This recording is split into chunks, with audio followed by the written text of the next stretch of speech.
Hello traders, FX Pip Collector here. Today is Monday, August 5th, and this is my recap of the top of videos of the day. And the Euro US dollar came in number one today, so we're going to do a quick recap on the 1 hour time frame.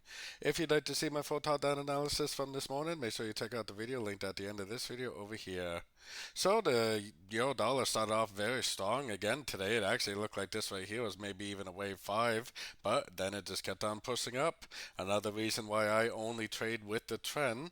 And for me, the most recent structure level is actually way down here, and I'm only going to be looking for buys unless it goes down and breaks this structure.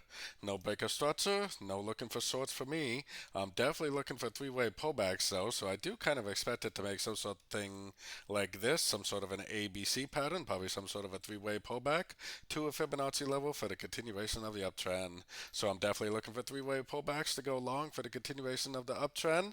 Only going to look for longs and only looking for longs on three-way pullbacks. But I am not a short time frame trader, and if you are, maybe you could get some shorts out of it. So don't forget to join my free Discord channel, which is linked down here in the corner. And as always, thank you and happy trading.